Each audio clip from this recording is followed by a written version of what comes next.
A public institute in Spain says there were more than 1,000 excess heat-related deaths this June.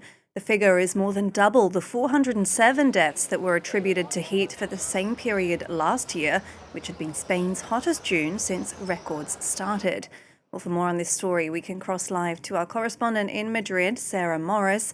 Sarah, Spaniards then are learning that extreme heat can be a killer. They certainly are, and the health authorities are sending that message out to them time and time again to be very careful with vulnerable people, people who are elderly, children, to not leave them on their own, unattended, to make sure that they stay out of the broad sunlight, and to make sure that they are replenished and very well hydrated. As you say, that study from the Carlos III University said at least 1,028 deaths were due to extreme heat in June. That, despite it not being the hottest June on record, which was last year, then there were 407 deaths. The records, Caris, keep continuing because we have the hottest day in June was on the 23rd of June, and that beat those record temperatures in the historic series. And we know that the first half of this year has broken all the records for the last 10 years. Now, the weather forecasters are warning people to be very careful. They're saying the warning in June is the warming up of June, is very clear. They say the 13th hottest Junes since 1961 have been in the 21st century.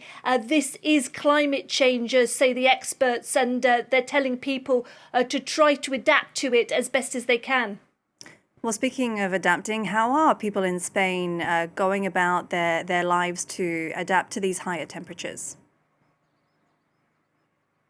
They have all the shutters down. They are using swimming pools, which are now open, and the schools have been shut because the schools always shut by the end of June in Spain anyway.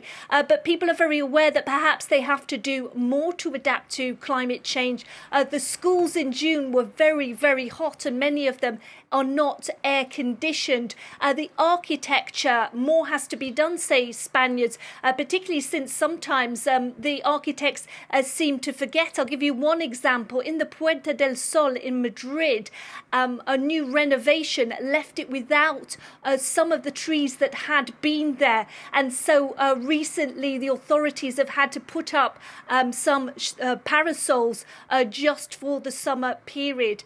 All of this trying to keep people as cool as possible. And of course, one of the danger zones are those forest fires that can come back if any kind of match, any kind of fire sets light to the woodlands, and new technology is being used all the time for that. We're seeing drones being used to monitor hot areas of the woodlands to act before those forest fires get out of control.